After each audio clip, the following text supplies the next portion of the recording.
ಮತ್ತು ಹಣ್ಣುಗಳನ್ನು ಹೊರಹಾಕುವುದು ಯಾವಾಗಲೂ ನಡೆಯುತ್ತದೆ.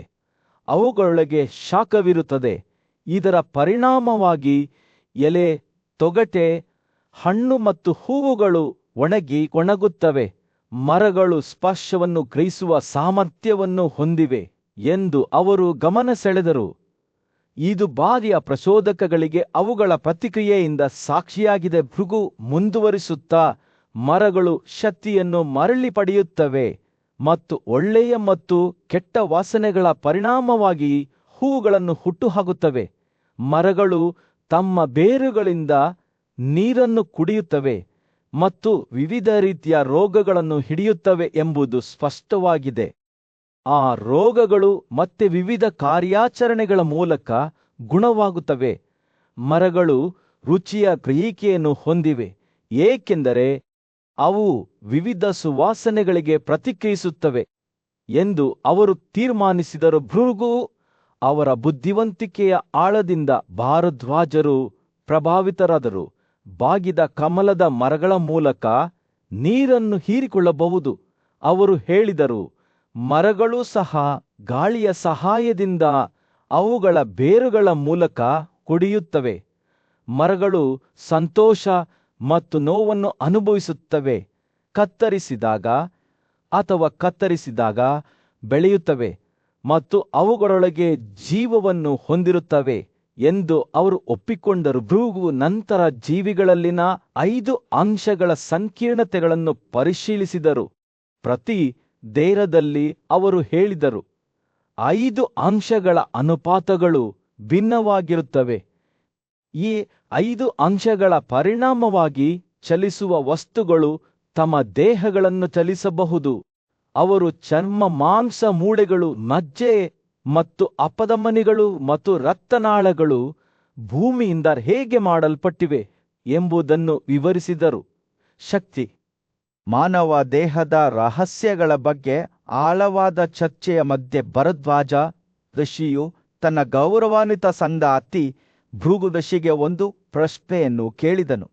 ಪ್ರಿಯ ಭೃಗು ನನಗೆ ಹೇಳಿ ಕುತೂಹಲದಿಂದ ಹೇಳಿದನು, ನಮ್ಮೊಳಗೆ ದೈಹಿಕ ಬೆಂಕಿ ಅಥವಾ ಶಾಖವು ಹೇಗೆ ವಾಸಿಸುತ್ತದೆ ಮತ್ತು ಗಾಳಿಯು ತನ್ನಷ್ಟಕ್ಕೆ ತಾನೇ ಸ್ಥಳಾವಕಾಶವನ್ನು ಪಡೆಯುತ್ತಾ ನಮ್ಮ ದೇಹಗಳನ್ನು ಚಲಿಸುವಂತೆ ಮತ್ತು ಶ್ರಮಿಸುವಂತೆ ಮಾಡುವುದು ಹೇಗೆ? ಮಾನವ ಶರೀರಶಾಸ್ತ್ರದ ಜಟಿಲತೆಗಳನ್ನು ಬಿಚ್ಚಿಡಲು ಪ್ರಾರಂಭಿಸಿದಾಗ ಋಷಿ ಭೃಗು ಅವರ ಕಣ್ಣುಗಳು ಬೆಳಗಿದವು. ಆ ಉದಾತ್ತ ಭಾರದ್ವಾಜ ಅವರು ಸೌಮ್ಯವಾದ ನಗುವಿನೊಂದಿಗೆ ಹೇಳಿದರು, ಗಾಳಿಯ ಚಲನೆಯ ರಹಸ್ಯಗಳನ್ನು ಮತ್ತು ನಮ್ಮ ದೇಹಗಳನ್ನು ಸಕ್ರಿಯಗೊಳಿಸುವಲ್ಲಿ ಅದರ ಪಾತ್ರವನ್ನು ನಾನು ನಿಮಗೆ ಬಹಿರಂಗಪಡಿಸುತ್ತೇನೆ. ಅವರು ಒಂದು ಕ್ಷಣ ವಿರಾಮಗೊಳಿಸಿದರು. ಮುಂದುವರಿಯುವ ಮೊದಲು ತಮ್ಮ ಆಲೋಚನೆಗಳನ್ನು ಸಂಗ್ರಹಿಸಿದರು. ತಲೆಯೊಳಗೆ ದೇಹವನ್ನು ನಾಶವಾಗದಂತೆ ರಕ್ಷಿಸುವ ಉರಿಯುವ ಶಕ್ತಿ ಇರುತ್ತದೆ. ಈ ಉಷ್ಣತೆಯು ಜೀವನದ ಮೂಲತತ್ವವಾಗಿದೆ ಮತ್ತು ಈ ಉಷ್ಣತೆಯಿಂದಲೇ ತಲೆಯೊಳಗೆ ವಾಸಿಸುವ ಪ್ರಾಣ ಅಥವಾ ಉಸಿರು ಎಲ್ಲ ರೀತಿಯ ಶ್ರಮವನ್ನು ಉಂಟುಮಾಡುತ್ತದೆ. ಪ್ರಾಣವು ಕೇವಲ ಒಂದು ಸರಳವಾದ ಉಸಿರಲ್ಲ, ಅದು ಸ್ವತಃ ಜೀವಂತ ಜೀವಿ, ಸಾರ್ವತ್ರಿಕ ಆತ್ಮ, ಶಾಶ್ವತ ಜೀವಿ. ಮನಸ್ಸು, ಬುದ್ಧಿ ಮತ್ತು ಎಲ್ಲಾ ಜೀವಿಗಳ ಪ್ರಜ್ಞೆ, ಹಾಗೆಯೇ ಇಂದ್ರಿಯಗಳು. ಋಷಿ ಭೃಗು ಮಾತನಾಡುತ್ತಿರುವಾಗ ಅವರ ಮಾತುಗಳು ಭಾರದ್ವಾಜರ ಮನಸ್ಸಿನಲ್ಲಿ ಎದ್ದು ಕಾಣುವ ಚಿತ್ರಣಗಳನ್ನು ಚಿತ್ರಿಸಿದವು.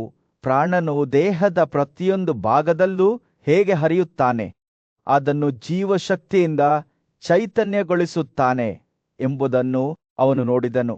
ಮತ್ತು ಇತರ ಉಸಿರುಗಳ ಬಗ್ಗೆ ಏನು ಎಂದು ಭಾರದ್ವಾಜನು ಕುತೂಹಲದಿಂದ ಕೇಳಿದನು. ಋಷಿ ಭೃಗು ತಲೆಯಾಡಿಸಿದ. ಹೌದು, ಸಮಾನ ಉಸಿರಾಟವು ಪ್ರತಿಯೊಂದು ಇಂದ್ರಿಯಗಳನ್ನು ನಿಯಂತ್ರಿಸುತ್ತದೆ. ಅವು ತಮ್ಮದೇ ಆದ ರೀತಿಯಲ್ಲಿ ವರ್ತಿಸುವಂತೆ ಮಾಡುತ್ತದೆ. ಏತನ್ಮಧ್ಯೆ ಅಪಾನ ಉಸಿರಾಟವು ಮೂತ್ರನಾಳ ಮತ್ತು ಕಿಬ್ಬೊಟ್ಟೆಯ ಕರುಳಿನಲ್ಲಿ ವಾಸಿಸುವ ಶಾಖದ ಮೂಲಕ ಚಲಿಸುತ್ತದೆ, ತ್ಯಾಜ್ಯವನ್ನು ಹೊರತೆಗೆಯುತ್ತದೆ ಮತ್ತು ದೇಹದೊಳಗೆ ಸಮತೋಲನವನ್ನು ಕಾಪಾಡುತ್ತದೆ. ಅವರು ಮುಂದುವರಿಯುವ ಮೊದಲು ಒಂದು ಕ್ಷಣ ವಿರಾಮಗೊಳಿಸಿದರು. ಉಸಿರಾಟವು 3 ಕ್ಷೇತ್ರಗಳಲ್ಲಿ ಕಾರ್ಯನಿರ್ವಹಿಸುತ್ತದೆ: ಹೃದಯ, ಹೊಕ್ಕುಳು ಮತ್ತು ನಮ್ಮ ದೇಹದ ಕೀಲುಗಳು ಮತ್ತು ಇದೇ ಉಸಿರುವೆ ನಮಗೆ ಸುಲಭವಾಗಿ ಚಲಿಸಲು ಅನುವು ಮಾಡಿಕೊಡುತ್ತದೆ. ವ್ಯಾನ ಉಸಿರಾಟವು ಎಲ್ಲ ಕೀಲುಗಳಲ್ಲಿ ವಾಸಿಸುತ್ತದೆ. ವ್ಯವಸ್ಥೆಯಾದ್ಯಂತ ಶಾಖವನ್ನು ಪರಿಚಲನೆ ಮಾಡುತ್ತದೆ. ನಮ್ಮೊಳಗಿನ ವಿವಿಧ ಪ್ರಾಥಮಿಕ ಪದಾರ್ಥಗಳು ಮತ್ತು ಕೆಟ್ಟ ಹಾಸ್ಯಗಳ ಮೇಲೆ ಕಾರ್ಯನಿರ್ವಹಿಸುತ್ತದೆ. ಭೃಗು ಅವರು ಪ್ರಾಣ, ಸಮಾನ, ಅಪಾನ, ಉದಾನ ಮತ್ತು ವ್ಯಾನ ಎಂಬ 5 ಪ್ರಾಥಮಿಕ ಉಸಿರಾಟಗಳ ಸಂಕೀರ್ಣ ನೃತ್ಯವನ್ನು ಬಹಿರಂಗಪಡಿಸಿದಾಗ ಭಾರದ್ವಾಜರು ಶ್ರದ್ಧೆಯಿಂದ ಆಲಿಸಿದರು. ಅವರು ಹೇಗೆ ಪರಸ್ಪರ ಬೆರೆಯುತ್ತಾರೆ ಮತ್ತು ಪರಸ್ಪರ ಸಂವಹನ ನಡೆಸುತ್ತಾರೆ ಎಂಬುದನ್ನು ಅವರು ನೋಡಿದರು. ಇದು ಜೀವನವನ್ನು ಉಳಿಸಿಕೊಳ್ಳುವ ಸಾಮರಸ್ಯದ ಸಮತೋಲನವನ್ನು ಸೃಷ್ಟಿಸಿತು. ಚರ್ಚೆಯು ಮುಕ್ತಾಯಗೊಳ್ಳುತ್ತಿದ್ದಂತೆ ಭೃಗು ಅವರು ದೇಹದೊಳಗಿನ ಶಾಖದ ಬಗ್ಗೆ ಮಾತನಾಡಿದರು. ಅದನ್ನು ಅವರು ಉಷ್ಮನ್ ಎಂದು ಕರೆದರು. ಇದು ನಮ್ಮೊಳಗೆ ಉರಿಯುವ ಬೆಂಕಿ, ಅವರು ಹೇಳಿದರು. ಅವರ ಧ್ವನಿಯು ಗೌರವದಿಂದ ತುಂಬಿದೆ. ಈ ಶಾಖವೇ ದೇಹಗಳನ್ನು ಹೊಂದಿರುವ ಎಲ್ಲಾ ಜೀವಿಗಳಲ್ಲಿ ಜೀರ್ಣಕ್ರಿಯೆಯನ್ನು ಉಂಟುಮಾಡುತ್ತದೆ. ಅವರು ಹೇಗೆ ಪ್ರಾಣನ ಉಸಿರು ಬುಧದ ಕಾಲುವೆಯ ತುದಿಯಲ್ಲಿ ಇಳಿಯುತ್ತದೆ ಮತ್ತು ನಂತರ ಮತ್ತೊಮ್ಮೆ ಏರುತ್ತದೆ ಎಂಬುದನ್ನು ವಿವರಿಸಿದರು. ಇದು ಜೀವಶಕ್ತಿಯನ್ನು ತರುತ್ತದೆ. ಕಾಡಿನ ಒಂದು ಶಾಂತವಾದ ಮೂಲೆಯಲ್ಲಿ ಭಾರದ್ವಾಜನು ಪ್ರಾಚೀನ ಮರದ ನೆರಳಿನ ಕೆಳಗೆ ಕುಳಿತು ಜೀವನ ಮತ್ತು ಮರಣದ ನಿಗೂಢತೆಗಳ ಬಗ್ಗೆ ಯೋಚಿಸುತ್ತಿದ್ದನು. ಅವನು ಎಲೆಗಳ ಮೂಲಕ ಬೀಸುತ್ತಿರುವ ಗಾಳಿಯನ್ನು ನೋಡುತ್ತಿದ್ದನು. ಅದರ ಸೌಮ್ಯವಾದ ಸ್ಪರ್ಶವು ಅಸ್ತಿತ್ವ ಮತ್ತು ಅಸ್ತಿತ್ವವಿಲ್ಲದ ನಡುವಿನ ಸೂಕ್ಷ್ಮ ಸಮತೋಲನವನ್ನು ನೆನಪಿಸುತ್ತದೆ. ಅವನು ಅಲ್ಲಿ ಕುಳಿತಾಗ ಅವನ ಮನಸ್ಸು ವಿಚಾರಣೆಯ ಹಾದಿಯಲ್ಲಿ ಅಲೆದಾಡಲು ಪ್ರಾರಂಭಿಸಿತು. ನಿಜವಾಗಿಯೂ ಗಾಳಿಯೇ ನಮ್ಮನ್ನು ಹಿಡಿದಿಟ್ಟುಕೊಂಡಿದ್ದರೆ? ಅವನು ಗಟ್ಟಿಯಾಗಿ ಯೋಚಿಸಿದನು. ಗಾಳಿಯೇ ನಮ್ಮ ಕಾಲುಗಳನ್ನು ಅಲುಗಾಡಿಸಿದ್ದೆ ಮತ್ತು ನಮ್ಮ ಭಾವೋದ್ರೇಕಗಳನ್ನು ಉತ್ತೇಜಿಸಿದರೆ ಅದು ಜೀವನದ ಮೌಲ್ಯದ ಬಗ್ಗೆ ಏನು ಹೇಳುತ್ತದೆ? ಮರಗಳು ತನ್ನ ಮೇಲೆ ನಿಧಾನವಾಗಿ ತೂಗಾಡುತ್ತಿರುವಾಗ ಅವನು ಆಲೋಚನೆಯಲ್ಲಿ ಕಳೆದು ನಿಂತನು. ಭಾರದ್ವಾಜನ ಕಣ್ಣುಗಳು ಹತ್ತಿರದ ಜ್ವಾಲೆಯತ್ತ ತಿರುಗಿ ಕೋಲು ತುದಿಯ ಮೇಲೆ ನೃತ್ಯ ಮಾಡತೊಡಗಿದವು. ಮತ್ತು ನಮ್ಮೊಳಗಿನ ಪ್ರಾಣಿಯ ಉಷ್ಣತೆಯು ಬೆಂಕಿಯಂತೆ ಇದ್ದರೆ ಅವನು ಯೋಚಿಸಿದನು, ಇದೇ ಬೆಂಕಿಯು ನಮ್ಮ ಆಹಾರವನ್ನು ಒಡೆಯುತ್ತದೆ ಮತ್ತು ನಮ್ಮನ್ನು ಪೋಷಿಸುತ್ತದೆ. ಆಗ ಜೀವನದ ಮಹತ್ವವೇನು? ಜ್ವಾಲೆಯು ಮಿನುಗುತ್ತಾ ಸತ್ತಾಗ ಅದರ ಉಷ್ಣತೆಯು ಗಾಳಿಯಲ್ಲಿ ಕಣ್ಮರೆಯಾಗುವುದನ್ನು ಅವನು ಸೂಕ್ಷ್ಮವಾಗಿ ನೋಡಿದನು. ಸೂರ್ಯನು ಮುಳುಗಲು ಪ್ರಾರಂಭಿಸಿದಾಗ ಕಾಡಿನ ನೆಲದಲ್ಲಿ ಬೆಚ್ಚಗಿನ ಕಿತ್ತಳೆ ಬಣ್ಣದ ಹೊಳಪನ್ನು ಬೀಸಿದ ಭಾರದ್ವಾಜನ ಆಲೋಚನೆಗಳು ಜೀವನದ ಸ್ವರೂಪದ ಕಡೆಗೆ ತಿರುಗಿದವು. ಒಂದು ಪ್ರಾಣಿ ಸತ್ತಾಗ ಅವನು ಯೋಚಿಸಿದನು, ಅದರ ಜೀವಂತ ಉಸಿರು ಹೋಗುತ್ತದೆ ಮತ್ತು ಆಂತರಿಕ ಶಾಖವು ಆರಿ ಹೋಗುತ್ತದೆ. ಆದರೆ ಈ ಜೀವನದೆಲ್ಲಿಗೆ ಹೋಗುತ್ತದೆ? ಅದು ಕೇವಲ ಬಾಹ್ಯ ಗಾಳಿಯ ವಿಶಾಲ ವಿಸ್ತಾರದಲ್ಲಿ ಕಳೆದು ಹೋಗಿಲ್ಲವೇ? ಅವನು ಈ ಪ್ರಶ್ನೆಯನ್ನು ಯೋಚಿಸಿದನು. ಅವನ ಕಣ್ಣುಗಳು ಕ್ಷಿತಿಜವನ್ನು ಮರಗಳ ಆಚೆಗೆ ಅಡಗಿರುವ ಯಾವುದೋ ಉತ್ತರವನ್ನು ಹುಡುಕುತ್ತಿರುವಂತೆ ನೋಡುತ್ತಿದ್ದವು. ರಾತ್ರಿ ಬೀಳಲು ಪ್ರಾರಂಭಿಸಿದಾಗ ಭಾರದ್ವಾಜನ ಆಲೋಚನೆಗಳು ಪವಿತ್ರ ಬ್ರಾಹ್ಮಣನಿಗೆ ನೀಡಲಾದ ಹಸುವಿನ ಕಡೆಗೆ ತಿರುಗಿದವು. ಈ ಪ್ರಾಣಿಯು ಮರಣಾನಂತರದ ಜೀವನದಲ್ಲಿ ತನ್ನನ್ನು ರಕ್ಷಿಸಲು ಸಾಧ್ಯವಾಗುತ್ತದೆ ಎಂದು ಹೇಳಲಾಗುತ್ತದೆ. ಆದರೆ ಅದರ ಸ್ವಂತ ಹಣೆಬರಹವೇನು? ಅದು ನಮ್ಮಂತೆಯೇ ಸಾಯುವುದಿಲ್ಲವೇ? ಈ ವಿರೋಧಾಭಾಸದಿಂದ ಗೊಂದಲಕ್ಕೊಳಗಾದ ಅವನು ತಲೆ ಅಲ್ಲಾಡಿಸಿದ ಮೇಲೆ ನಕ್ಷತ್ರಗಳು ಮಿನುಗಲು ಪ್ರಾರಂಭಿಸಿದಾಗ ಭಾರದ್ವಾಜನ ಆಲೋಚನೆಗಳು ಎಲ್ಲಾ ಜೀವಿಗಳನ್ನು ನಿಯಂತ್ರಿಸುವ ಜನನ ಮತ್ತು ಮರಣದ ಚಕ್ರದ ಕಡೆಗೆ ತಿರುಗಿದವು. ಮರದ ಬೇರುಗಳನ್ನು ಕತ್ತರಿಸಬಹುದು ಅವನು ಯೋಚಿಸಿದನು, ಆದರೆ ಅದರ ಬೀಜಗಳಿಂದ ಹೊಸ ಜೀವವು ಹುಟ್ಟುತ್ತದೆ. ಹಾಗಾದರೆ ನಾವು ಸತ್ತ ನಂತರ ನಾವು ಎಲ್ಲಿಗೆ ಹೋಗುತ್ತೇವೆ? ಅದು ಕೇವಲ ಗಾಳಿಯ ದೊಡ್ಡ ಸಮುದ್ರದಲ್ಲಿ ಅಥವಾ ಬಹುಶಃ ಯಾವುದೋ ರೂಪದಲ್ಲಿ ನೀರು ಸಮುದ್ರದೊಂದಿಗೆ ವಿಲೀನಗೊಳ್ಳುವಂತೆಯೇ ಅಲ್ಲವೇ? ಅವನು ಚಿಂತನೆಯಲ್ಲಿ ಕಳೆದು ಒಂದು ಕ್ಷಣ ಮೌನವಾಗಿ ಕುಳಿತನು. ಅಂತಿಮವಾಗಿ ಅವರು ಕಾಡಿನಲ್ಲಿಯೇ ಗಟ್ಟಿಯಾಗಿ ಮಾತನಾಡಿದರು. ಅವರ ಧ್ವನಿಯು ದಾಳಿಯನ್ನು ಹೊತ್ತೊಯ್ಯುತ್ತಿತ್ತು. ಈ ಬ್ರಹ್ಮಾಂಡವೆಲ್ಲವೂ ಬೀಜಗಳಿಂದ ಹುಟ್ಟಿದೆ ಮತ್ತು ಎಲ್ಲಾ ಜೀವಿಗಳು ಆ ಬೀಜಗಳ ತಾತ್ಕಾಲಿಕ ಅಭಿವ್ಯಕ್ತಿಗಳು ಮಾತ್ರ. ನಾವು ಸಾಯುವಾಗ ನಾವು ಯಾವುದೋ ಹೊಸ ರೂಪಕ್ಕೆ ಪುನರ್ಜನ್ಮಕ್ಕಾಗಿ ಕಾಯುತ್ತಾ ನಮ್ಮ ಮೂಲ ಸ್ಥಿತಿಗೆ ಮರಳುವುದಿಲ್ಲವೇ? ಮರಗಳು ಅವರ ಸುತ್ತಲೂ ಮೌನವಾಗಿ ನಿಂತಿದ್ದವು. ಅವುಗಳ ಎಲೆಗಳು ಮೃದುವಾಗಿ ಸಮ್ಮತಿಸುತ್ತಿದ್ದವು. ರಾತ್ರಿ ಕಳೆದಂತೆ ಭಾರದ್ವಾಜನ ಆಲೋಚನೆಗಳು ಶಾಂತವಾದವು. ಅವನ ಮನಸ್ಸು ಶಾಂತಿ ಹೊಂದಿತು. ಪ್ರಶಾಂತ ವಾತಾವರಣದಲ್ಲಿ ಪ್ರಕೃತಿಯ ವೈಭವದಿಂದ ಸುತ್ತುವರಿದ ಬುದ್ಧಿವಂತ ಋಷಿಯಾದ ಭೃಗು ಮತ್ತೊಬ್ಬ ಪೂಜ್ಯ ಋಷಿಯಾದ ಭಾರದ್ವಾಜನೊಂದಿಗೆ ತನ್ನ ಆಳವಾದ ತಿಳುವಳಿಕೆಯನ್ನು ಹಂಚಿಕೊಂಡರು. ಜೀವಂತ ಜೀವಿಗೆ ಯಾವುದೇ ನಾಶವಿಲ್ಲ ಎಂದು ಭೃಗು ದೃಢನಿಶ್ಚಯದಿಂದ ತುಂಬಿದ ಧ್ವನಿಯಲ್ಲಿ ಹೇಳಿದರು. ದೇಹವು ಕರಗಬಹುದು, ಆದರೆ ಜೀವಿ ಅದರ ಮೇಲೆ ಅವಲಂಬಿತವಾಗಿದ್ದರೂ ಬದಲಾಗದೆ ಉಳಿಯುತ್ತದೆ. ಅವರು ಬೆಂಕಿಯೊಂದಿಗೆ ಹೋಲಿಕೆ ಮಾಡಿದರು. ಜ್ವಾಲೆಗಳು ಅವುಗಳ ಇಂಧನವನ್ನು ಸೇವಿಸಿದಾಗ ಕಣ್ಮರೆಯಾಗುತ್ತವೆ, ಆದರೂ ಶಾಖ ಮತ್ತು ಶಕ್ತಿಯು ಸುತ್ತಮುತ್ತಲಿನ ಜಾಗದಲ್ಲಿ ಉಳಿಯುತ್ತದೆ ಎಂದು ವಿವರಿಸಿದರು. ಭಾರದ್ವಾಜನು ಕುತೂಹಲದಿಂದ ಹೊಳೆಯುತ್ತಿದ್ದ ತನ್ನ ಕಣ್ಣುಗಳನ್ನು ಗಮನವಿಟ್ಟು ಆಲಿಸಿದನು. ಆದರೆ ಪೂಜ್ಯ ಭೃಗು ಅವನು ತಿರುಗೇಟು ನೀಡಿದನು. ಬೆಂಕಿಯಂತೆ ಜೀವಿಯ ನಾಶವಾಗದಿದ್ದರೆ ಅದರ ಇಂಧನವು ಖಾಲಿಯಾದಾಗ ಬೆಂಕಿಯೇ ನಾಶವಾಗುತ್ತದೆ ಎಂದು ನಾವು ಹೇಳಬಾರದೇ? ಇಬ್ಬರು ಋಷಿಗಳು ದ್ವಂದ್ವಾತ್ಮಕ ನೃತ್ಯದಲ್ಲಿ ತೊಡಗಿದಾಗ ದಾಳಿಯು ನಿರೀಕ್ಷೆಯಿಂದ ತುಂಬಿತ್ತು. ಭೃಗು ಗೊತ್ತಿದ್ದು ಮುಗುಳ್ನಕ್ಕನು, ನನ್ನ ಸ್ನೇಹಿತನೇ, ನೀವು ಹೇಳಿದ್ದು ಸರಿ, ಆದರೆ ಇದನ್ನು ಪರಿಗಣಿಸಿದ ಬೆಂಕಿ ತನ್ನ ಇಂಧನವನ್ನು ಸೇವಿಸಿದ ನಂತರ ಬಾಹ್ಯಾಕಾಶದೊಂದಿಗೆ ವಿಲೀನಗೊಳ್ಳುವಂತೆಯೇ ಅದು ಭೌತಿಕ ದೇಹವನ್ನು ತೊರೆದಾಗ ಜೀವಿಯು ವಿಶಾಲವಾದ ವಿಶಾಲದಲ್ಲಿ ವಿಲೀನಗೊಳ್ಳುತ್ತದೆ. ಅವನು ವಿರಾಮಗೊಳಿಸಿದನು. ತನ್ನ ಮಾತುಗಳು ಭಾರದ್ವಾಜನ ಮನಸ್ಸಿನಲ್ಲಿ ಆಳವಾಗಿ ಮುಳುಗಲು ಅವಕಾಶ ಮಾಡಿಕೊಟ್ಟನು. ಭಾರದ್ವಾಜನು ಸ್ಪಷ್ಟತೆ ಪಡೆಯಲು ಮುಂದಾದನು. ಆದರೆ ಜೀವಿಯೊಳಗಿನ ಜೀವನದ ಸೂಚನೆಗಳೇನು? ನಮ್ಮ ದೇಹಗಳನ್ನು ಸಕ್ರಿಯಗೊಳಿಸುವ ಈ ಜೀವಂತ ಏಜೆಂಟ್ ಯಾವುದು? ಅವನ ಧ್ವನಿಯು ಉತ್ಸಾಹದಿಂದ ನಡುಗುತ್ತಾ, ದೇಹವು ಕರಗಿದಾಗ ಜೀವವನ್ನು ನೋಡಲಾಗದಿದ್ದರೆ ಯಾರಿಗೆ ಅಥವಾ ಏನು ನೋವು ಮತ್ತು ಆನಂದವನ್ನು ಅನುಭವಿಸುತ್ತದೆ ಎಂದು ಕೇಳಿದನು. ಭೃಗು ಅವರ ಕಣ್ಣುಗಳು ಸಹಾನುಭೂತಿಯಿಂದ ಮಿನುಗುತ್ತಿದ್ದವು. ಮನಸ್ಸು ಪೂರ್ಣ ದೇಹದಂತೆಯೇ 5 ಅಂಶಗಳಿಂದ ಕೂಡಿದೆ ಎಂದು ಅವರು ನಿಧಾನವಾಗಿ ವಿವರಿಸಿದರು.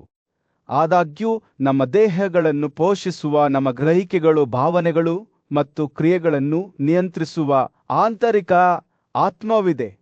ಅವರು ವಿರಾಮಗೊಳಿಸಿದರು. ಅವರ ಮಾತುಗಳು ಭಾರದ್ವಾಜರ ಹೃದಯದಲ್ಲಿ ಪ್ರತಿಧ್ವನಿಸಲು ಅವಕಾಶ ಮಾಡಿಕೊಟ್ಟರು. ಭೃಗು ಮುಂದುವರಿಸಿದ, ಆತ್ಮವು ನಮ್ಮ ಎಲ್ಲಾ ಅನುಭವಗಳಿಗೆ ಸಾಕ್ಷಿಯಾಗಿದೆ. ಸಂತೋಷ ಮತ್ತು ನೋವನ್ನು ಅನುಭವಿಸುವವನು ಮತ್ತು ಅದರಿಂದ ಬೇರ್ಪಟ್ಟಾಗ ದೇಹವು ತನ್ನ ಚೈತನ್ಯವನ್ನು ಕಳೆದುಕೊಳ್ಳುತ್ತದೆ. ಈ ಆತ್ಮವು ಬೇರೆ ಯಾರೂ ಅಲ್ಲ, ಎಲ್ಲದರಲ್ಲೂ ಇರುವ ಸೃಷ್ಟಿಕರ್ತನಾದ ಬ್ರಹ್ಮ ಪರಮ ಆತ್ಮದ ಸಾರ್ವತ್ರಿಕ ಪರೋಪಕಾರದ ಬಗ್ಗೆ ಮಾತನಾಡುವಾಗ ಅವನ ಧ್ವನಿಯು ಗೌರವದಿಂದ ಮೇಲೇರಿತು. ಸೂರ್ಯನು ದಿಗಂತದ ಕೆಳಗೆ ಮುಳುಗಿ ಭೂಪ್ರದೇಶದ ಮೇಲೆ ಬೆಚ್ಚಗಿನ ಕಿತ್ತಳೆ ಬಣ್ಣದ ಹೊಳಪನ್ನು ಬೀಸಿದಾಗ ಭೃಗು ತನ್ನ ಪ್ರವಚನವನ್ನು ಮುಕ್ತಾಯಗೊಳಿಸಿದನು. ಜೀವಂತ ಪ್ರತಿನಿಧಿಯು ವಿನಾಶಕ್ಕೆ ಒಳಗಾಗುವುದಿಲ್ಲ, ಏಕೆಂದರೆ ಅದು ಕೇವಲ ಒಂದು ದೇಹದಿಂದ ಇನ್ನೊಂದಕ್ಕೆ ವಲಸೆ ಹೋಗುತ್ತದೆ. ಅದು ಕಾಣದ ಮತ್ತು ಇತರರ ಗಮನಕ್ಕೆ ಬರುವುದಿಲ್ಲ. ಆತನ ಮಾತುಗಳು ಭರವಸೆಯಂತೆ ಗಾಳಿಯಲ್ಲಿ ತೂಗಾಡುತ್ತಿದ್ದವು. ಭಾರದ್ವಾಜನು ಗಮನದಿಂದ ಆಲಿಸುತ್ತಿದ್ದಂತೆ ಆತನ ಹೃದಯವು ಆಶ್ಚರ್ಯದಿಂದ ತುಂಬಿತ್ತು. ಆ ಸಂಜೆಯ ಮೌನದಲ್ಲಿ ಭೃಗು ಅವರ ಮಾತುಗಳು ತಿಳುವಳಿಕೆಯ ದಾರಿದೀಪವಾಗಿ ಮಾರ್ಪಟ್ಟವು. ಜೀವನ ಮತ್ತು ಮರಣದ ರಹಸ್ಯಗಳನ್ನು ಬೆಳಗಿಸಿದವು. ರಾತ್ರಿ ಆಕಾಶದಲ್ಲಿ ನಕ್ಷತ್ರಗಳು ಮಿನುಗಲು ಪ್ರಾರಂಭಿಸಿದಾಗ ಇಬ್ಬರು ಋಷಿಗಳು ಚಿಂತನಶೀಲ ಮೌನದಲ್ಲಿ ಕುಳಿತಿದ್ದರು. ಅವರು ಹಂಚಿಕೊಂಡ ಆಳವಾದ ಬೋಧನೆಗಳಿಂದ ಅವರ ಮನಸ್ಸುಗಳು ವಿಸ್ತರಿಸಲ್ಪಟ್ಟವು. ಆರಂಭದಲ್ಲಿ ಮಹಾನ್ ಬುದ್ಧಿವಂತ ಋಷಿ ಭೃಗು ರಾಜ ಭಾರದ್ವಾಜನ ಮುಂದೆ ನಿಂತು ಸೃಷ್ಟಿಯ ಕಥೆಯನ್ನು ವಿವರಿಸಲು ಪ್ರಾರಂಭಿಸಿದನು. ಬ್ರಹ್ಮನು ಅವನು ಹೇಳಿದನು, ಸರ್ವೋಚ್ಚ ವ್ಯಕ್ತಿಯು ಮೊದಲು ಕೆಲವು ಬ್ರಾಹ್ಮಣರನ್ನು ಸೃಷ್ಟಿಸಿದನು. ಅವರನ್ನು ಪ್ರಜಾಪತಿಯರು ಅಥವಾ ಸೃಷ್ಟಿಯ ಪ್ರಭುಗಳು ಎಂದು ಕರೆಯಲು ಉದ್ದೇಶಿಸಲಾಗಿತ್ತು. ಈ ಜೀವಿಗಳು ಅಗ್ನಿ ಅಥವಾ ಸೂರ್ಯನಿಗೆ ಸಮಾನವಾದ ವೈಭವದಿಂದ ಹೊಳೆಯುತ್ತಿದ್ದವು, ಏಕೆಂದರೆ ಅವರು ಮೊದಲ ಜನಿಸಿದ ಸತ್ತ ಮೂಲತತ್ವದಿಂದ ಜನಿಸಿದರು. ಭೃಗು ಮಾತನಾಡುವಾಗ ಆತನ ಮಾತುಗಳು ರಾಜ ಭಾರದ್ವಾಜನನ್ನು ಕಾಲ ಮತ್ತು ಸ್ಥಳವನ್ನು ಮೀರಿದ ಪ್ರದೇಶಕ್ಕೆ ಕರೆದೊಯ್ಯುವಂತೆ ತೋರುತ್ತಿತ್ತು. ಬ್ರಹ್ಮನು ಈ ಉದಾತ್ತ ಜೀವಿಗಳನ್ನು ಮಾತ್ರವಲ್ಲದೆ ಸೃಷ್ಟಿಯ ರಹಸ್ಯಗಳನ್ನು ತಮ್ಮ ಪವಿತ್ರ ಶ್ಲೋಕಗಳಲ್ಲಿ ಹಿಡಿದಿಟ್ಟುಕೊಂಡಿರುವ ಶಾಶ್ವತ ವೇದಗಳನ್ನು ಹೇಗೆ ಸೃಷ್ಟಿಸಿದನೆಂಬುದನ್ನು ಅವನು ನೋಡಿದನು. ಸತ್ಯಕರ್ತನ ತಪಸ್ಸು ಬ್ರಹ್ಮಾಂಡವನ್ನು ಆಳುವ ಎಲ್ಲಾ ಮೂಲಭೂತ ತತ್ವಗಳು ಒಂದೇ ದೈವಿಕ ಶಕ್ತಿಯಿಂದ ಹುಟ್ಟಿದವು. ಭೃಗು ತನ್ನ ಕಥೆಯನ್ನು ಮುಂದುವರಿಸಿದನು. ಸೃಷ್ಟಿಯ ಶ್ರೀಮಂತ ವಸ್ತ್ರವನ್ನು ನೇದನು. ದೇವತೆಗಳು ಮತ್ತು ದಾನವರು, ಗಂಧರ್ವರು ಮತ್ತು ದೈತ್ಯರು, ದೊಡ್ಡ ಹಾವುಗಳು ಮತ್ತು ಯಕ್ಷರು, ರಾಕ್ಷಸರು ಮತ್ತು ಸರ್ಪಗಳು, ಈ ಎಲ್ಲಾ ಜೀವಿಗಳು ಬ್ರಹ್ಮನ ಪ್ರಾಚೀನ ಮೂಲತತ್ವದಿಂದ ಹೊರಹೊಮ್ಮಿದವು. ಮತ್ತು ನಂತರ ಭವ್ಯ ಸ್ವರಮೇಳವನ್ನು ಪೂರ್ಣಗೊಳಿಸಲು ಮನುಷ್ಯರನ್ನು ಸೃಷ್ಟಿಸಲಾಯಿತು. 4 ವರ್ಗಗಳಾಗಿ ವಿಂಗಡಿಸಲಾಯಿತು: ಬ್ರಾಹ್ಮಣರು, ಕ್ಷತ್ರಿಯರು, ವೈಶ್ಯರು ಮತ್ತು ಶೂದ್ರರು. ಆದರೆ ರಾಜ ಭರದ್ವಾಜನಿಗೆ ಭೃಗು ಅವರ ಮಾತುಗಳು ಮನದಟ್ಟಾಗಲಿಲ್ಲ. ಈ 4 ವರ್ಗಗಳ ನಡುವಿನ ವ್ಯತ್ಯಾಸವು ಕೇವಲ ಬಣ್ಣದ ಮೇಲೆ ಆಧಾರಿತವಾಗಿದ್ದರೆ ಅವರು ಹೇಳಿದರು, ಆಗ ಎಲ್ಲವೂ ಒಗ್ಗೂಡಿದಂತೆ ತೋರುತ್ತದೆ. ಅವರು ಎಲ್ಲಾ ಮನುಷ್ಯರನ್ನು ಒಗ್ಗೂಡಿಸಿದ ಸಮಾನತೆಗಳನ್ನು ಸೂಚಿಸಿದರುವ ಕಾಮ, ಕೋಪ, ಭಯ, ಕ್ರಾಮ, ದುಃಖ, ಆತಂಕ, ಈ ಎಲ್ಲಾ ಭಾವನೆಗಳು ಜೀವನದಲ್ಲಿ ಅವರ ಸ್ಥಾನವನ್ನು ಲೆಕ್ಕಿಸದೆ ಪ್ರತಿಯೊಬ್ಬ ಮನುಷ್ಯನನ್ನು ಬಾಧಿಸುತ್ತವೆ. ಭೃಗುರಾಜ ಭರದ್ವಾಜನ ಮಾತುಗಳನ್ನು ಗಮನದಿಂದ ಆಲಿಸಿದನು ಮತ್ತು ನಂತರ ಸೌಮ್ಯವಾದ ನಗುವಿನೊಂದಿಗೆ ಪ್ರತಿಕ್ರಿಯಿಸಿದನು. ನನ್ನ ರಾಜನೇ, ನೀನು ಹೇಳಿದ್ದು ಸರಿ. ಅವನು ಹೇಳಿದನು, ವಿವಿಧ ವರ್ಗಗಳ ನಡುವೆ ಯಾವುದೇ ಅಂತರ್ಗತ ವ್ಯತ್ಯಾಸವಿಲ್ಲ. ಪುರುಷರು ಬ್ರಹ್ಮನಿಂದ ಸಮಾನರಾಗಿ ಸೃಷ್ಟಿಸಲ್ಪಟ್ಟಿದ್ದಾರೆ, ಆದರೆ ಅವರ ಕ್ರಿಯೆಗಳಿಂದ ಅವರು ವಿವಿಧ ಜಾತಿಗಳಲ್ಲಿ ಹಂಚಲ್ಪಟ್ಟಿದ್ದಾರೆ. ತೀವ್ರತೆ ಮತ್ತು ಕೋಪದ ಗುಣಲಕ್ಷಣಗಳೊಂದಿಗೆ ಬಯಕೆ ಮತ್ತು ಆನಂದದಲ್ಲಿ ತೊಡಗಿಸಿಕೊಳ್ಳಲು ಇಷ್ಟಪಡುವವರು ಹೇಗೆ ಕ್ಷತ್ರಿಯರಾದರು ಎಂಬುದನ್ನು ಅವನು ವಿವರಿಸಿದನು. ಒಳ್ಳೆಯತನ ಮತ್ತು ಉತ್ಸಾಹ ಎರಡಕ್ಕೂ ಅಂಟಿಕೊಂಡಿದ್ದವರು ಜಾನುವಾರು ಸಾಕಣೆ ಮತ್ತು ಕೃಷಿಯಂತಹ ವೃತ್ತಿಗಳನ್ನು ಕೈಗೊಂಡರು. ವೈಶ್ಯರಾದರು. ಭೃಗು ಮಾತನಾಡುತ್ತಿರುವಾಗ ಸೃಷ್ಟಿಯ ಎಳೆಗಳು ರಾಜ ಭಾರದ್ವಾಜನ ಕಣ್ಣುಗಳ ಮುಂದೆ ತೆರೆದುಕೊಳ್ಳುವಂತೆ ತೋರುತ್ತಿತ್ತು. ಅಹಂಕಾರ, ಅಜ್ಞಾನ ಮತ್ತು ತಿಳುವಳಿಕೆಯ ಕೊರತೆಯಿಂದಾಗಿ ಮನುಷ್ಯರು ತಮ್ಮ ಮೂಲ ಕ್ರಮದಿಂದ ಹೇಗೆ ದೂರ ಸರಿದರು ಎಂಬುದನ್ನು ಅವನು ನೋಡಿದನು. ಬ್ರಹ್ಮನನ್ನು ಪರಮ ಪುರುಷನೆಂದು ಗ್ರಹಿಸಲು ಸಾಧ್ಯವಾಗದವರು ಕೀಳು ವರ್ಗದವರಾದರು. ಪಿಶಾಚರು, ರಾಕ್ಷಸರು, ಪ್ರೇತರು ಮತ್ತು ಮ್ಲೇಚ್ಛರು. ಆದರೆ ಭೃಗು ಅವರ ಕಥೆಯು ಹತಾಶೆಯ ಟಿಪ್ಪಣಿಯಲ್ಲಿ ಕೊನೆಗೊಂಡಿಲ್ಲ. ಅವರು ಮನುಷ್ಯರನ್ನು ಸೃಷ್ಟಿಸಿದ ಮಹಾನ್ ಋಷಿಗಳ ಬಗ್ಗೆ ಮಾತನಾಡಿದರು. ಪ್ರಾಚೀನ ಜ್ಞಾನದ ಪವಿತ್ರ ಸಭಾಂಗಣಗಳಲ್ಲಿ ಪೂಜ್ಯ ಋಷಿಯಾದ ಭಾರದ್ವಾಜನು ಆಧ್ಯಾತ್ಮಿಕ ಜ್ಞಾನದ ಗುರುವಾದ ಭೃಗು ಅವರ ಸಲಹೆಯನ್ನು ಕೇಳಿದನು. ವಿನಮ್ರ ಹೃದಯದಿಂದ ಭಾರದ್ವಾಜನು, ಅತ್ಯುತ್ತಮ ಪುನರುತ್ಪಾದಕರೇ, ಯಾವ ಕ್ರಿಯೆಗಳಿಂದ ಒಬ್ಬನು ಬ್ರಾಹ್ಮಣನಾಗುತ್ತಾನೆ, ಯಾವುದರಿಂದ ಕ್ಷತ್ರಿಯನಾಗುತ್ತಾನೆ? ಇದನ್ನು ನನಗೆ ಹೇಳು. ಒಬ್ಬನು ಹೇಗೆ ವೈಶ್ಯನಾಗುತ್ತಾನೆ ಅಥವಾ ಶೂದ್ರನಾಗುತ್ತಾನೆ ಎಂದು ಕೇಳಿದನು. ಅವನು ಮಾತನಾಡಲು ಪ್ರಾರಂಭಿಸಿದಾಗ ಭೃಗು ಅವರ ಕಣ್ಣುಗಳು ಪ್ರಾಚೀನ ಸಂಪ್ರದಾಯದ ಭಾರದಿಂದ ಹೊಳೆಯುತ್ತಿದ್ದವು. ಬ್ರಾಹ್ಮಣನು ಪವಿತ್ರ ವಿಧಿಗಳಿಂದ ಮತ್ತು ಶುದ್ಧ ನಡವಳಿಕೆಯಿಂದ ಪವಿತ್ರನಾಗುತ್ತಾನೆ.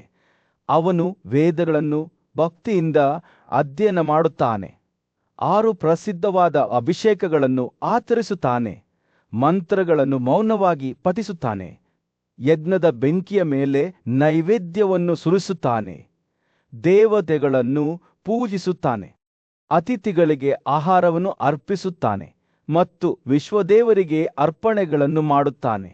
ಅವರ ಹೃದಯವು ತನ್ನ ಗುರುವಿನ ಬಗ್ಗೆ ಗೌರವದಿಂದ ತುಂಬಿರುತ್ತದೆ ಮತ್ತು ಅವನು ಯಾವಾಗಲೂ ಪ್ರತಿಜ್ಞೆ ಮತ್ತು ಸತ್ಯಕ್ಕೆ ಬದ್ಧನಾಗಿರುತ್ತಾನೆ. ಭೃಗು ಮಾತನಾಡುತ್ತಿದ್ದಂತೆ ಗಾಳಿಯು ಸರಳತೆ ಮತ್ತು ನಮ್ರತೆಯ ಹೊಳಪಿನಿಂದ ತುಂಬಿತ್ತು.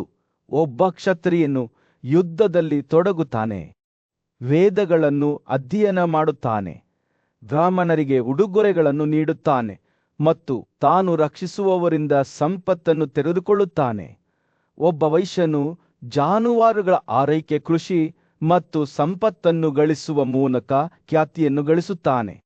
ಆದರೆ ಶೂದ್ರನು ಎಲ್ಲ ರೀತಿಯ ಆಹಾರದಲ್ಲಿ ಸಂತೋಷಪಡುತ್ತಾನೆ, ಎಲ್ಲ ರೀತಿಯ ಕೆಲಸಗಳನ್ನು ಮಾಡುತ್ತಾನೆ ಮತ್ತು ಅಶುದ್ಧ ನಡವಳಿಕೆಯನ್ನು ಹೊಂದಿರುತ್ತಾನೆ. ಭಾರದ್ವಾಜನು ಶ್ರದ್ಧೆಯಿಂದ ಆಲಿಸಿದನು.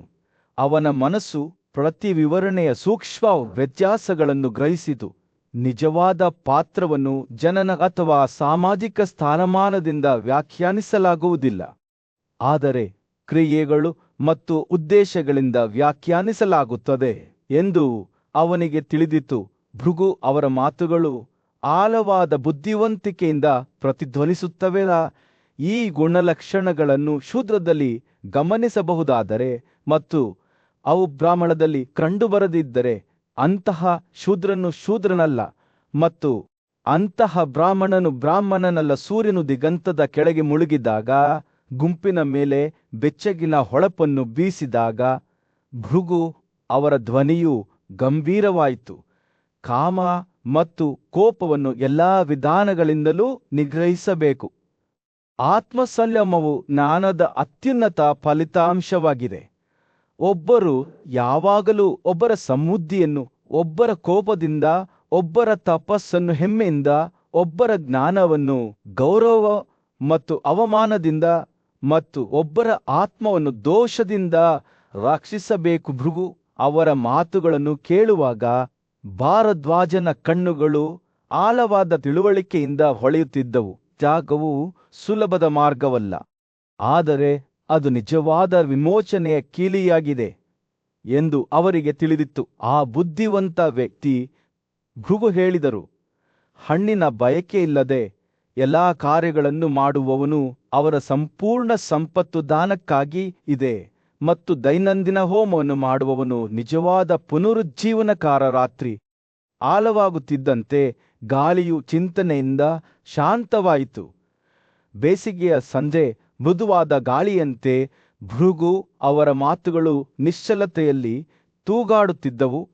ಒಬ್ಬನು ತನ್ನನ್ನು ತಾನೇ ನಡೆಸಿಕೊಳ್ಳಬೇಕು.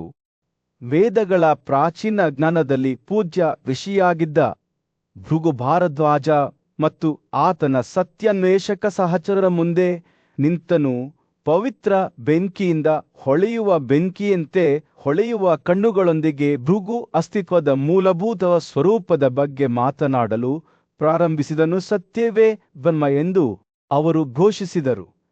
ಎಲ್ಲಾ ಜೀವಿಗಳನ್ನು ಹುಟ್ಟುಹಾಕುವ ಮೂಲತತ್ವವೇ ಬ್ರಹ್ಮ. ಇದು ಬ್ರಹ್ಮಾಂಡವನ್ನು ಪೋಷಿಸುವ, ಅದರ ಭವ್ಯವಾದ ವಸ್ತ್ರವನ್ನು ಎತ್ತಿ ಹಿಡಿಯುವ ಮತ್ತು ಸ್ವರ್ಗದ ಪ್ರದೇಶಗಳನ್ನು ಹುಡುಕುವವರಿಗೆ ಮಾರ್ಗದರ್ಶನ ನೀಡುವ ಸತ್ಯವಾಗಿದೆ. ಮತ್ತೊಂದೆಡೆ ಸತ್ಯವು ಕತ್ತಲೆಯ ಮುಸುಕು ಮಾತ್ರ, ಅದು ಕೆಳಮುಖವಾಗಿ ಸಾಗುತ್ತದೆ, ಅದಕ್ಕೆ ಬಲಿಯಾಗುವವರಿಂದ ಜ್ಞಾನದ ಬೆಳಕನ್ನು ಕುಗ್ಗಿಸುತ್ತದೆ. ಭೃಗು ಮಾತನಾಡುತ್ತಿದ್ದಂತೆ ಅವರ ಮಾತುಗಳು ವಿವೇಕ ಮತ್ತು ಅನ್ಯಾಯ, ಬೆಳಕು ಮತ್ತು ಕತ್ತಲೆ, ಸಂತೋಷ ಮತ್ತು ನೋವಿನ ಸಂಕೀರ್ಣ ಜಾಲವನ್ನು ಬೆಳಗಿಸುವ ತಿಳುವಳಿಕೆಯ ಶ್ರೀಮಂತ ಬಟ್ಟೆಯನ್ನು ನೇಯ್ದವು. ಸತ್ಯವೇ ಸದಾಚಾರ ಎಂದು ಅವರು ಮುಂದುವರಿಸಿದರು ಮತ್ತು ನೀತಿಯು ಬೆಳಕು. ಈ ಸಂಯೋಗದ ಮೂಲಕವೇ ಒಬ್ಬರು ನಿಜವಾದ ಸಂತೋಷವನ್ನು ಪಡೆಯುತ್ತಾರೆ. ಇದಕ್ಕೆ ವಿರುದ್ಧವಾಗಿ ದುಃಖದ ಮೂಲವಾಗಿ, ದುಃಖವನ್ನು ಮಾತ್ರ ತರುವ ಕತ್ತಲೆಯ ಅಭಿವ್ಯಕ್ತಿಯಾಗಿ ಅಸತ್ಯವನ್ನು ಬಹಿರಂಗಪಡಿಸಲಾಯಿತು. ಭರದ್ವಾಜನು ಆ ಋಷಿಯ ವಾದಗಳನ್ನು ಶ್ರದ್ಧೆಯಿಂದ ಆಲಿಸಿದನು.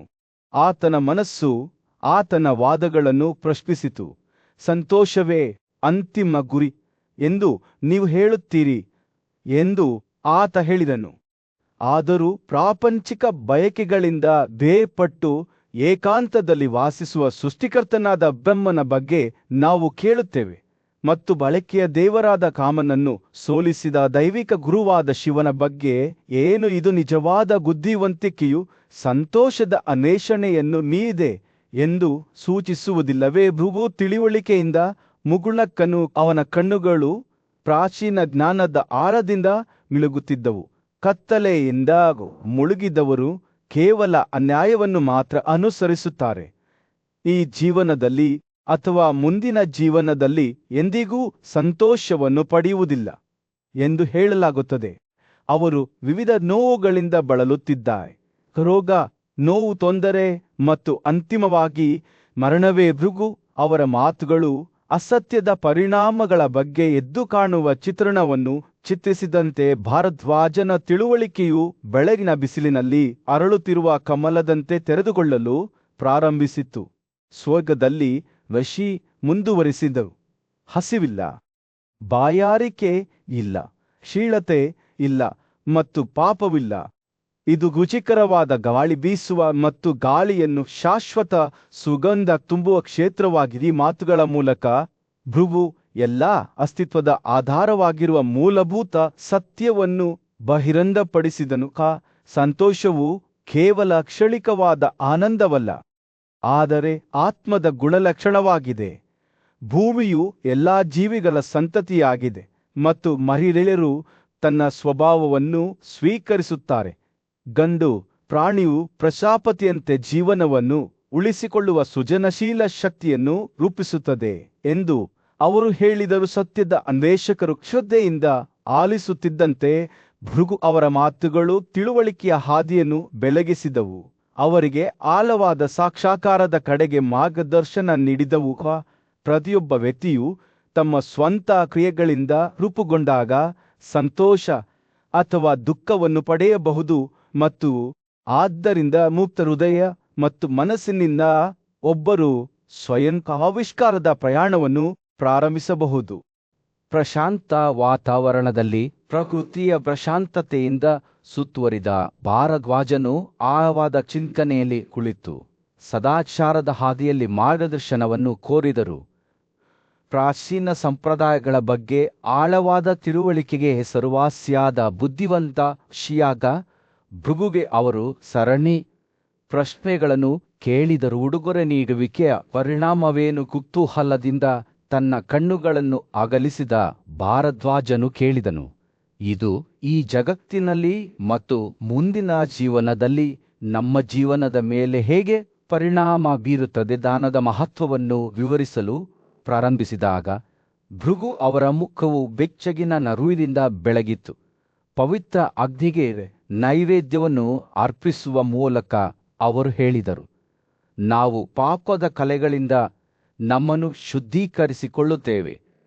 ವೇದಗಳ ಅಧ್ಯಯನವು ನಮಗೆ ಆಶೀರ್ವಾದದ ಶಾಂತಿಯನ್ನು ತರುತ್ತದೆ, ಆದರೆ ಅಗತ್ಯವಿರುವವರಿಗೆ ಉಡುಗೊರೆಗಳು ಸಂತೋಷ ಮತ್ತು ಆನಂದವನ್ನು ತರುತ್ತವೆ. ಸಮರ್ಪಣೆ ಮತ್ತು ಭಕ್ತಿಯಿಂದ ನಡೆಸಲ್ಪಡುವ ಕನಸುಗಳು ನಮ್ಮನ್ನು ಸ್ವರ್ಗಕ್ಕೆ ಕರೆದೊಯ್ಯುತ್ತವೆ. ಭೃಗು ಮುಂದುವರಿಸುತ್ತಾ ಹೇಳಿದಂತೆ ಉಡುಗೊರೆಗಳು ಎರಡು ರೀತಿಯವು. ಮರಣಾನಂತರದ ಜೀವನದಲ್ಲಿ ನಮ್ಮ ಆತ್ಮಗಳಿಗೆ ಪ್ರಯೋಜನವಾಗುವ ಉಡುಗೊರೆಗಳು ಮತ್ತು ಈ ಜಗತ್ತಿನಲ್ಲಿ ನಮಗೆ ಮತ್ತು ಇತರರಿಗೆ ಸಂತೋಷವನ್ನು ತರುವ ಉಡುಗೊರೆಗಳು. ಉಡುಗೊರೆಗಳ ಪರಿಣಾಮಗಳು ಅವುಗಳ ಪ್ರಮಾಣಕ್ಕೆ ನೇರವಾಗಿ ಅನುಪಾತದಲ್ಲಿರುತ್ತವೆ. ಕರ್ಮದ ಸಂಕೀರ್ಣತೆಗಳಿಂದ ಕುತೂಹಲಗೊಂಡ ಭಾರದ್ವಾಜರು ವ್ಯಕ್ತಿಗಳ ಕರ್ತವ್ಯಗಳು ಮತ್ತು ಜವಾಬ್ದಾರಿಗಳ ಬಗ್ಗೆ ಹೆಚ್ಚಿನ ಒಳನೋಟವನ್ನು ಕೇಳಿದರು. ಪ್ರತಿಯೊಬ್ಬ ವ್ಯಕ್ತಿಯು ಯಾವ ಕ್ರಮವನ್ನು ಅನುಸರಿಸಬೇಕು ಎಂದು ಅವರು ಕೇಳಿದರು. ಭೃಗು ಅವರ ಪ್ರತಿಕ್ರಿಯೆ ಸ್ಪಷ್ಟ ಮತ್ತು ಸಂಕ್ಷಿಪ್ತವಾಗಿತ್ತು. ತಮಗಾಗಿ ನಿಗದಿಪಡಿಸಿದ ಮಾರ್ಗವನ್ನು ಅನುಸರಿಸುವವರು ಸ್ವರ್ಗವನ್ನು ತಮ್ಮ ಪ್ರತಿಫಲವಾಗಿ ಪಡೆಯುತ್ತಾರೆ. ಈ ಮಾರ್ಗದಿಂದ ದಾರಿ ತಪ್ಪುವವರು ಮೂರ್ಖತನಕ್ಕೆ ಬಲಿಯಾಗುತ್ತಾರೆ. ಅವರ ಸಂಭಾಷಣೆಯು ಸೌಮ್ಯವಾದ ನದಿಯಂತೆ ಹರಿಯುತ್ತಿದ್ದಾಗ ಭಾರದ್ವಾಜನು ಪ್ರಾಚೀನ ಕಾಲದಲ್ಲಿ ದೈವಿಕ ಬ್ರಹ್ಮನಿಂದ ನೇಮಿಸಲ್ಪಟ್ಟ 4 ಜೀವನ ವಿಧಾನಗಳ ಬಗ್ಗೆ ಕೇಳಿದನು. ಈ ಪವಿತ್ರ ಮಾರ್ಗಗಳ ಇತಿಹಾಸವನ್ನು ವಿವರಿಸುವಾಗ ಭೃಗುನ ಕಣ್ಣುಗಳು ಬುದ್ಧಿವಂತಿಕೆಯಿಂದ ಹೊಳೆಯುತ್ತಿದ್ದವು. ಭೃಗು ಪ್ರಾರಂಭಿಸಿದನು, ಹಿಂದಿನ ದಿನಗಳಲ್ಲಿ ದೈವಿಕ ಬ್ರಹ್ಮವು ನಮಗೆ 4 ಜೀವನ ವಿಧಾನಗಳನ್ನು ಬಹಿರಂಗಪಡಿಸಿತು. ವಿದ್ಯಾರ್ಥಿಯ ಜೀವನ, ಗೃಹಸ್ಥ, ಅರಣ್ಯವಾಸಿ ಮತ್ತು ತ್ಯಾಗ ಮಾಡುವವರ ಜೀವನ. ಪ್ರತಿಯೊಂದು ಮಾರ್ಗವು ತನ್ನದೇ ಆದ ಕರ್ತವ್ಯಗಳು ಮತ್ತು ಜವಾಬ್ದಾರಿಗಳನ್ನು ಹೊಂದಿದೆ. ಭೃಗು ಪ್ರತಿಯೊಂದು ವಿಧಾನವನ್ನು ವಿವರವಾಗಿ ವಿವರಿಸಿದಂತೆ ಭಾರದ್ವಾಜರು ಶ್ರದ್ಧೆಯಿಂದ ಆಲಿಸಿದರು. ತಮ್ಮ ಗುರುಗಳ ವಾಸಸ್ಥಾನದಲ್ಲಿ ವಾಸಿಸುವವರಿಗೆ ನಡವಳಿಕೆಯ ಶುದ್ಧತೆ, ವೈದಿಕ ವಿಧಿಗಳು, ನಿರ್ಬಂಧಗಳು ಮತ್ತು ಪ್ರತಿಜ್ಞೆಗಳು ಅತ್ಯಗತ್ಯವಾಗಿದ್ದವು. ಈ ವಿಧಾನದಲ್ಲಿ ಬೆಳಿಗ್ಗೆ ಮತ್ತು ಸಂಜೆ ಸೂರ್ಯ ಮತ್ತು ಪವಿತ್ರ ಬೆಂಕಿಯನ್ನು ಪೂಜಿಸಬೇಕು. ದೇಶೀಯ ಜೀವನ ವಿಧಾನವು ಎಲ್ಲರಿಗೂ ಸರಿಹೊಂದುವ ಮಾರ್ಗವಾಗಿದೆ ಎಂದು ಭೃಗು ಮುಂದುವರಿಸಿದರು. ಗುರುವಿನ ನಿವಾಸದಲ್ಲಿ ತಮ್ಮ ಅಧ್ಯಯನವನ್ನು ಪೂರ್ಣಗೊಳಿಸಿದವರು ಸದ್ಗುಣ ಸಂಪತ್ತು ಮತ್ತು ಆನಂದವನ್ನು ಬೆಳೆಸಿಕೊಂಡು ತಮ್ಮ ಸಂಗಾತಿಗಳೊಂದಿಗೆ ವಾಸಿಸಲು ಮನೆಗೆ ಮರಳುತ್ತಾರೆ. ಈ ವಿಧಾನದಲ್ಲಿ ವೇದಗಳನ್ನು ಪಠಿಸುವುದು ಅಥವಾ ಋಷಿಗಳಂತೆ ಭೂಮಿಯಲ್ಲಿ ವಾಸಿಸುವಂತಹ ಸದ್ಗುಣಗಳ ಮೂಲಕ ಸಂಪತ್ತನ್ನು ಗಳಿಸಬೇಕು. ಮೂರನೇ ಜೀವನ ವಿಧಾನವಾದ ಅರಣ್ಯ ಜೀವನವನ್ನು ವಿವರಿಸುತ್ತಿದ್ದಂತೆ ಭಾರದ್ವಾಜರು ಅದನ್ನು ಶ್ರದ್ಧೆಯಿಂದ ಆಲಿಸಿದರು. ದೂರದ ಭೂಮಿಯಲ್ಲಿ ಭೃಗು ಎಂಬ ಪೂಜ್ಯ ಋಷಿಯು ತನ್ನ ಗೌರವಾನ್ವಿತ ಶಿಷ್ಯನಾದ ಭಾರದ್ವಾಜನಿಗೆ ಪ್ರಾಚೀನ ಜ್ಞಾನವನ್ನು ನೀಡಿದನು. ಭೃಗು ಸದಾಚಾರ ಮತ್ತು ಆಧ್ಯಾತ್ಮಿಕ ವಿಮೋಚನೆಯ ಹಾದಿಯ ಬಗ್ಗೆ ಅಚಲವಾದ ನಂಬಿಕೆಯಿಂದ ಮಾತನಾಡಿದರು. ಕಠಿಣ ತಪಸ್ಸಿನ ಮೂಲಕ ಸದ್ಗುಣವನ್ನು ಬಯಸಿದ ತಪಸ್ವಿ ಅರಣ್ಯವಾಸಿಗಳನ್ನು ವಿವರಿಸುವ ಮೂಲಕ ಅವರು ಪ್ರಾರಂಭಿಸಿದವೀ ಏಕಾಂತವಾಸಿಗಳು ನಿರ್ಜನ ಕಾಡುಗಳಲ್ಲಿ ವಾಸಿಸುತ್ತಿದ್ದರು. ಅಲ್ಲಿ ಅವರು ಕೇವಲ ಕಾಡು, ಗಿಡಮೂಲಿಕೆಗಳು, ಹಣ್ಣುಗಳು ಮತ್ತು ಬೇರುಗಳ ಮೇಲೆ ವಾಸಿಸುತ್ತಿದ್ದರು. ಅವರು ಬರೀ ಭೂಮಿಯ ಮೇಲೆ ಅಥವಾ ಬಂಡೆಗಳ ಮೇಲೆ ಮಲಗುತ್ತಿದ್ದರು. ತಮ್ಮ ಕಾಲುಗಳನ್ನು ಹುಲ್ಲು ಮತ್ತು ಪ್ರಾಣಿಗಳ ಚರ್ಮಗಳಿಂದ ಮುಚ್ಚಿಕೊಳ್ಳುತ್ತಿದ್ದರು. ಕ್ಷೌರ ಮಾಡದ ಮತ್ತು ಆರಂಭರವಿಲ್ಲದ ಅವರು ನಿಯಮಿತ ಮಧ್ಯಂತರಗಳಲ್ಲಿ ತಮ್ಮ ಸ್ನಾನವನ್ನು ಮಾಡುತ್ತಿದ್ದರು. ಭೂಮಿ ಮತ್ತು ಪವಿತ್ರ ಬೆಂಕಿಯ ಮೇಲೆ ಧೂಪದ್ರವ್ಯವನ್ನು ಸುರಿಯುತ್ತಿದ್ದರು. ಅವರ ದೈನಂದಿನ ದಿನಚರಿಯು ದಣಿವರಿಯದ ಪ್ರಯತ್ನದಿಂದ ಗುರುತಿಸಲ್ಪಟ್ಟಿತು, ಏಕೆಂದರೆ ಅವರು ತಮ್ಮ ಹೋಮ ಬೆಂಕಿಗಾಗಿ ಪವಿತ್ರ ಇಂಧನವನ್ನು ಸಂಗ್ರಹಿಸಿ ತಮ್ಮ ತ್ಯಾಗದ ಬಲಿಪೀಠಗಳನ್ನು ಸ್ವಚ್ಛಗೊಳಿಸುತ್ತಿದ್ದರು. ವಿಪರೀತ ಉಷ್ಣಾಂಶಕ್ಕೆ ಒಡ್ಡಿಕೊಳ್ಳುವುದರಿಂದ ಅವರ ಚರ್ಮವು ಬಿರುಕು ಬಿಟ್ಟಿತ್ತು ಮತ್ತು ಸ್ವಯಂ ಮರಣದಿಂದ ಅವರ ದೇಹಗಳು ಕ್ಷೀಣಿಸಿದವು. ಈ ಸನ್ಯಾಸಿಗಳು ಅಚಲವಾದ ತಾಳ್ಮೆ ಮತ್ತು ಧೈರ್ಯವನ್ನು ಹೊಂದಿದ್ದರು. ಅವರು ಪುನರುತ್ಪಾದಿಸಿದ ಋಷಿಗಳ ಆಜ್ಞೆಗಳಿಗೆ ಅನುಗುಣವಾಗಿ ಬದುಕಿದ್ದರು. ಅವರ ಪಾಪಗಳನ್ನು ಬೆಂಕಿಯಂತೆ ಸುಟ್ಟು ಹಾಕಿದರು ಮತ್ತು ಸಾಧಿಸಲು ಕಷ್ಟಕರವಾದ ಸಂತೋಷದ ಪ್ರದೇಶಗಳನ್ನು ಪಡೆದರು. ಭೃಗು ನಂತರ ಪರಿವ್ರಾಜಕರ ಬಗ್ಗೆ ಮಾತನಾಡಿದರು. ಪ್ರಾಪಂಚಿಕ ಆಸಕ್ತಿಗಳು ಮತ್ತು ಸಂತೋಷಗಳನ್ನು ತ್ಯಜಿಸಿದ ಅಲೆದಾಡುವ ಭಿಕ್ಷುಕರು ಪವಿತ್ರ ಬೆಂಕಿ, ಸಂಪತ್ತು ಮತ್ತು ಪ್ರೀತಿಪಾತ್ರರ ಬಗೆಗಿನ ಆಸಕ್ತಿಯಿಂದ ಮುಕ್ತರಾಗಿ ಅವರು ಮುಕ್ತವಾಗಿ ಭೂಮಿ ಅಥವಾ ಚಿನ್ನದ ಗುಂಪಿನ ಬಗ್ಗೆ ಸಮಾರ ಉದಾಸೀನತೆಯಿಂದ ಸುತ್ತಾಡುತ್ತಿದ್ದವು. ಅವರು ಎಂದಿಗೂ ಜೀವಂತ ಜೀವಿಗಳನ್ನು, ನಿಶ್ಚಲ ವಸ್ತುಗಳನ್ನು ಅಥವಾ ಕೊಳಕು ಅಥವಾ ಮೊಟ್ಟೆಗಳಿಂದ ಜನಿಸಿದ ಪ್ರಾಣಿಗಳನ್ನು ಗಾಯಗೊಳಿಸಲಿಲ್ಲ. ಅವರ ವಾಸಸ್ಥಾನಗಳು ಬೆಟ್ಟಗಳು, ಪರ್ವತಗಳು, ನದಿಯ ದಡಗಳು ಅಥವಾ ಮರಗಳ ಕಾಯಗಳಾಗಿದ್ದವು. ಅವರು ಎಲ್ಲಿ ಆಶ್ರಯವನ್ನು ಕಂಡರೂ ಪಟ್ಟಣಗಳಲ್ಲಿ ಪರಿವ್ರಾಜಕರು 5 ರಾತ್ರಿಗಳಿಗೆ ಮೀರದಂತೆ ವಾಸಿಸುತ್ತಿದ್ದರು. ಹಳ್ಳಿಗಳಲ್ಲಿ ಅವರ ವಾಸ್ತವ್ಯವು 1 ರಾತ್ರಿಗೆ ಸೀಮಿತವಾಗಿತ್ತು. ಅವರು ತಮ್ಮ ಸದ್ಗುಣ ಮತ್ತು ಔದಾರ್ಯಕ್ಕೆ ಹೆಸರುವಾಸಿಯಾದ ಬ್ರಾಹ್ಮಣರ ಮನೆಗಳಲ್ಲಿ ಮಾತ್ರ ಜೀವನವನ್ನು ಹುಡುಕುತ್ತಿದ್ದರು. ಭಿಕ್ಷುಕರ ಮೌನವಾದ ಪ್ರತಿಜ್ಞೆಯು ಇತರರಿಗೆ ಭಯವನ್ನುಂಟು ಮಾಡದೆ ಅಥವಾ ಇತರರಿಗೆ ಭಯವನ್ನುಂಟು ಮಾಡದೆ ಮುಕ್ತವಾಗಿ ಅಲೆದಾಡಲು ಅವರಿಗೆ ಅವಕಾಶ ಮಾಡಿಕೊಟ್ಟಿತು. ಸ್ವಯಂ ನಿಯಂತ್ರಣ ಮತ್ತು ನಿರ್ಲಿಪ್ತತೆಗೆ ಒತ್ತು ನೀಡುವ ಮೂಲಕ ಈ ಜೀವನ ವಿಧಾನವನ್ನು ಅನುಸರಿಸುವವರು ಸಂತೋಷದ ಹಲವಾರು ಪ್ರದೇಶಗಳನ್ನು ಸಾಧಿಸುತ್ತಾರೆ ಎಂದು ಭೃಗು ಬಹಿರಂಗಪಡಿಸಿದರು. ಶುದ್ಧ ಹೃದಯ ಮತ್ತು ಸಂಕಲ್ಪದಿಂದ ಮುಕ್ತವಾದ ತಿಳುವಳಿಕೆಯನ್ನು ಹೊಂದಿರುವ ಪುನರುತ್ಪಾದಿಸಿದ ಜನ್ಮದ ವ್ಯಕ್ತಿಯು ಅಂತಿಮವಾಗಿ ವಿಮೋಚನೆಯನ್ನು ಸಾಧಿಸುತ್ತಾನೆ. ತಮ್ಮನನ್ನು ತಮ್ಮ ಆಂತರಿಕ ಬೆಂಕಿಯ ಶಾಂತ ಜ್ವಾಲೆಯ ಮೂಲಕ ಪಡೆಯುತ್ತಾನೆ. ಕುತೂಹಲದಿಂದ ತುಂಬಿದ ಭಾರದ್ವಾಜನು ತಮಗೆ ತಿಳಿದಿರುವ ಜಗತ್ತನ್ನು ಮೀರಿದ ಪ್ರದೇಶವನ್ನು ವಿವರಿಸಲು ಭೃಗುವನ್ನು ಕೇಳಿಕೊಂಡನು. ಭೃಗು ಭವ್ಯವಾದ ಹಿಮಾಲಯದ ಆಚೆಗೆ ಉತ್ತರಕ್ಕೆ ನೆಲೆಗೊಂಡಿರುವ ಒಂದು ಪವಿತ್ರ ಸಾಮ್ರಾಜ್ಯದ ಬಗ್ಗೆ ಮಾತನಾಡಿದರು. ಈ ಭೂಮಿಯಲ್ಲಿ ಇತರರ ಸಂಗಾತಿಗಳ ಬಗೆಗಿನ ದುಃಖ ಮತ್ತು ಬಯಕೆಯಿಂದ ಮುಕ್ತರಾಗಿ